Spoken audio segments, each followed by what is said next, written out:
میرے لیے یہ سعادت کی بات ہے کہ اس سالانہ کانفرنس میں جو مجلس سالانہ اسلام کے زیر اہتمام سال ہا سال سے اس مرکز میں منعقد ہو رہی ہے، اس میں شرکت کی سعادت حاصل ہوئی ہے۔ علماء کرام کی بزرگان دین کی زیارت کی ہے اور احرار قافلے میں تھوڑی دیر وقت گزارنے کا موقع ملا ہے۔ اللہ تبارک و تعالی ہمارے ان بزرگوں کے مشن کو اور اس کام کو تکمیل سے نوازیں اور ہمیں ان کے ساتھ ہمیشہ ساتھ دیتے رہنے کی توفیق عطا فرمائیں۔ میں تھوڑا سا ذرا ٹھنڈے انداز میں یہ تبصرہ کرنا چاہوں گا کہ ہم کہاں سے چلے تھے اور آج کہاں کھڑے ہیں، اور ہم نے آئندہ ہمیں کیا خطرات اور مراحل درپیش ہیں۔ مرزا قادیانی نے جب نبوت کا دعویٰ کیا تھا تو علماء کرام نے سب سے پہلے سامنا کیا تھا، علماء الدہانہ نے، علماء کرام نے، کہ یہ نبوت کے دعوے کے بعد دائرہ اسلام سے خارج ہے اور ان کا مسلمانوں سے کوئی تعلق نہیں ہے۔ اس کا پہلا دور تھا علماء کرام کی تقاریر کا، مناظروں کا اور لوگوں کو سمجھانے کا کہ عقیدہ ختم نبوت کیا ہے اور قادیانی کفر کیا ہے، قادیانیوں کو کافر کہنے کے وجوہ کیا ہیں۔ اس میں علماء کرام نے پہلا راؤنڈ علماء کرام کا تھا، جس میں ہمارے اکابر نے حضرت علامہ انور شاہ کاشمیری رحمۃ اللہ علیہ، حضرت پیر میر علی شاہ صاحب گولڑوی رحمۃ اللہ علیہ، حضرت مولانا صلاح اللہ نرسری رحمۃ اللہ علیہ، ان اکابر نے ایک طویل دور گزارا کہ جنہوں نے علماء امت کو منظم کر کے عوام کو یہ بات سمجھائی کہ مرزا غلام احمد نہیں صرف جو بھی نبوت کا دعویٰ کرے، نبوت کی بات کرے، وہ دائرہ اسلام سے خارج ہے اور اسلام سے کوئی تعلق نہیں۔ ہمارے ان اکابر کے ساتھ نئی نسل کو سمجھانے میں بہت بڑا مقام ہے علامہ محمد اقبال رحمۃ اللہ علیہ کا۔ انہوں نے اپنے انداز میں سمجھایا، ہمارے اکابر نے اپنے انداز میں سمجھایا۔ ایک دور تھا یہ مناظرے کا، بحث و مباحثے کا، جس کے ذریعے لوگوں کو سمجھایا گیا، بات سمجھائی گئی کہ قادیانی کیوں کافر ہے اور ختم نبوت کا انکار کیوں کفر ہے۔ دوسرا دور تھا عوام کو بیدار کرنے کا۔ اس میں پھر قافلے کی قیادت کی امیر شریعت سیرت اللہ شاہ بخاری رحمۃ اللہ علیہ نے کلکتہ سے پشاور تک، یہ پورا جتھا تھا، پورا شاہ صاحب تو قیادت فرما رہے تھے، علماء کرام، خطباء اعظام، تمام مکاتب فکر کے، انہوں نے پورے ملک میں عوام کو آگاہ کیا اور عوام کو بیدار کیا۔ یہ ہمارا پہلا دور تھا۔ دوسرا دور ہمارا چلا ہے عدالتوں کا۔ 1919 میں جنوبی افریقہ کی عدالت میں یہ مسئلہ زیر بحث آیا تھا، اور جنوبی افریقہ کی عدالت نے ہمارے دلائل سن کر یہ فیصلہ دیا تھا کہ قادیانیوں کا اسلام کے ساتھ، مسلمانوں کے ساتھ کوئی تعلق نہیں ہے۔ پھر عدالتی دور شروع ہوا، جنوبی افریقہ کی عدالت کا فیصلہ، پھر بہاولپور کی عدالت کا فیصلہ، پھر پنڈی کے سیشن کورٹ کا فیصلہ، پھر اس کے بعد عدالتوں کی جنگ کا یہ دور تھا، اور پھر عدالتوں کی جنگ میں بھی یہ دوسرا دور بھی دلائل کے ساتھ، پورے قانونی پروسیس کے ساتھ تحریک ختم نبوت نے سرخروئی حاصل کی کہ عدالتی پروسیس کے ذریعے بھی یہ بات واضح کر دی گئی کہ قادیانیوں کا اسلام کے ساتھ، مسلمانوں کے ساتھ کوئی تعلق نہیں ہے۔ یہ دوسرا دور تھا۔ پھر تیسرا دور آیا پارلیمنٹ کا۔ منتخب نمائندوں میں، منتخب پارلیمنٹ میں سب سے پہلے آزاد کشمیر کی اسمبلی نے دو ٹوک فیصلہ دیا، اور آزاد کشمیر اسمبلی نے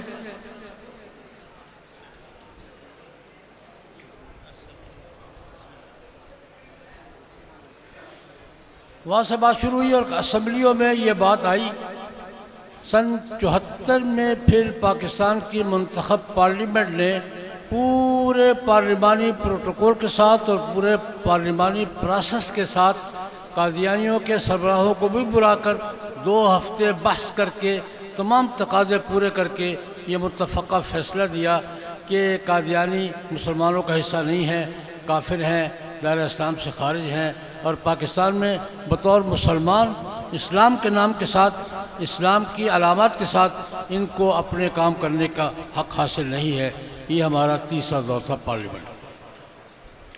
سن 74 کا فیصلہ صرف مذہبی جماعتوں کا فیصلہ نہیں تھا، میں یہ بات ذہن میں تازہ کرنا چاہوں گا کہ پارلیمنٹ میں پاکستان پیپل پارٹی بھی تھی، پاکستان مسلم لیگ بھی تھی، جمعیت علماء اسلام بھی تھی، جمعیت علماء پاکستان بھی تھی، نیشنل عوامی پارٹی تھی، تمام قوم پرست حلقے، تمام پولیٹیکل پارٹیاں، تمام مذہبی جماعتیں، اور باہر میدان میں صرف علماء نہیں تھے، بار بھی تھی، وکلاء ہر شہر میں، چیمبر بھی تھے، ہر شہر کی تاجر برادری، اساتذہ، طلباء، یہ سڑکوں پر اور پارلیمنٹ میں تمام پارٹیاں، سیاسی پارٹیاں، جناب بھٹو سمیت، جناب دولتانہ سمیت، جناب ولی خان سمیت تمام پارٹیوں نے متفقہ فیصلہ کیا۔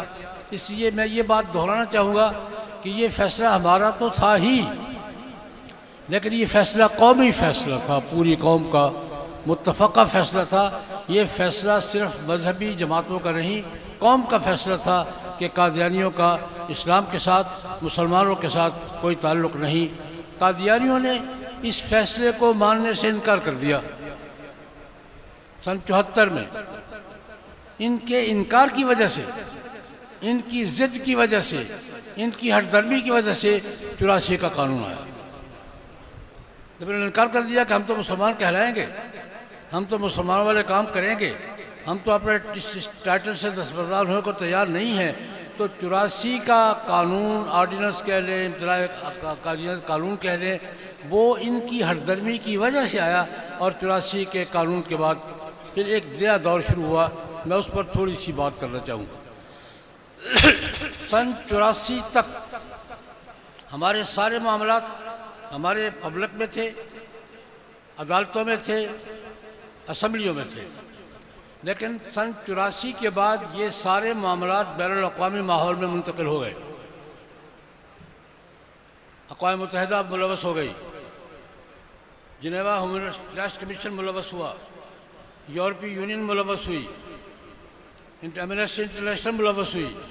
بین الاقوامی فورموں پر یہ چلی گئی بات، اور بین الاقوامی فورموں نے پشت پناہی شروع کی قادیانیوں کی، اور اس کے بعد سے اب تک قادیانی بین الاقوامی اداروں کی اور فورموں کی پشت پناہی کی بنیاد پر جو کچھ کر رہے ہیں، اس میں ایک بار الگ مسئلہ ہے، میں اس پر بات میں نہیں جاؤں گا۔ لیکن سن 84 کے بعد بین الاقوامی فورمز نے قادیانیوں کی براہ راست سرپرستی شروع کی۔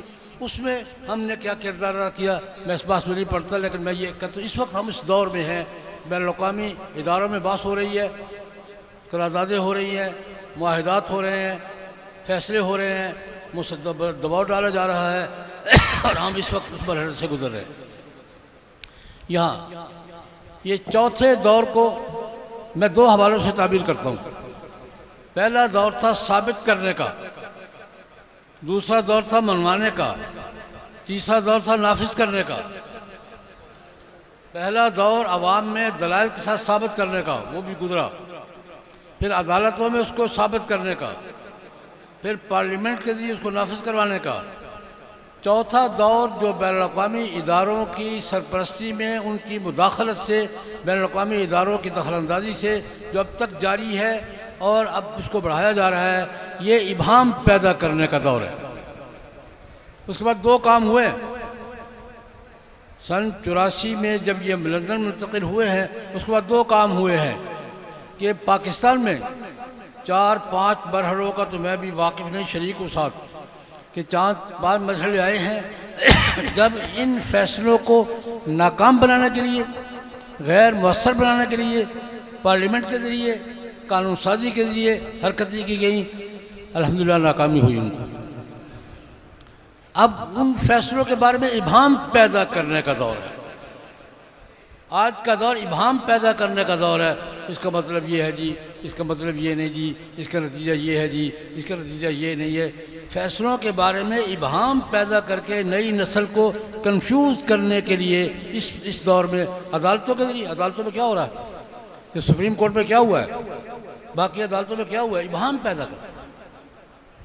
تو وہ مطلب وہ علماء لے رہے ہیں وہ نہیں ہے۔ یہ ابہام کے اس دور میں میں یہ گزارش کرنا چاہوں گا، الحمدللہ سپریم کورٹ کے فیصلے میں اللہ پاک نے ہمیں سرخروئی نصیب فرمائی، سپریم کورٹ کو اپنے فیصلے پہ نظر ثانی کرنا پڑی اور ابہام کو واضح کرنا پڑا۔ یہ قوم کی فتح ہے، تحریک ختم نبوت کی فتح ہے، اور پھر قوم نے 7 ستمبر کو پورے ملک میں اور لاہور مینار پاکستان میں پوری قوم نے جمع ہو کر ایک دفعہ پھر ریفرینڈم کی صورت میں بتا دیا کہ قوم جہاں 74 میں کھڑی تھی 2024 میں وہی کھڑی ہے۔ یہ سارے مراحل الحمدللہ اللہ پاک نے سرخروئی نصیب فرمائی ہے۔ لیکن ایک بات میں کہنا چاہوں گا، یہ بھی بات ختم نہیں ہوئی، ابھی شرارتیں ہوں گی، پہلے سے زیادہ ہوں گی، ابہام پیدا کرنے کی بھی، فیصلوں کو ناکام بنانے کی بھی۔ لیکن یہ بات مجھے اور آپ کو یاد رکھنی چاہیے کہ پہلے بھی فیصلوں کو ناکام بنانے کی سازشوں کو ناکام بنایا ہے عوام نے، علماء نے، دینی قوتوں نے متحد ہو کر اور بیدار ہو کر۔ ہمیں پہلے سے زیادہ چوکنا ہونا ہوگا، پہلے سے زیادہ نظر رکھنی ہوگی، پہلے سے زیادہ متحد ہونا ہوگا، اور اپنی اجتماعی قوت کے ساتھ، اپنی بیداری کے ساتھ یہ ابہام پیدا کرنے کا جو دور ہے۔ اور ایک بات اور شامل کروں گا، نئی نسل، دیکھیے سن 74-53 کی تحریک چلی تھی تو 2 نسلیں کم سنبھل گئی تھی، 74 کی تحریک چلی تھی تو 2 نسلیں تقریباً سنبھل گئی تھی، پھر 84 کی تحریک چلی، پھر ایک نسل نے بیداری پیدا کی۔ اب کافی عرصہ سے ماحول نہیں بن رہا تھا۔ آج کی نئی نسل باخبر نہیں ہے، میں یہ بات آج کی نئی نسل ختم نبوت کے تقاضوں سے، قادیانی سازشوں سے، قادیانی پشت پناہوں کی حرکتوں سے آج کی نئی نسل باخبر نہیں ہے۔ ہمیں 2 کام بہرحال کرنے ہوں گے۔ ایک کام یہ کہ جن بین الاقوامی فورموں پر یہ مباحث زیر بحث ہیں، ہمیں وہاں تک رسائی حاصل کر کے اپنی بات کہنی ہوگی، اپنا موقف کہنا ہوگا۔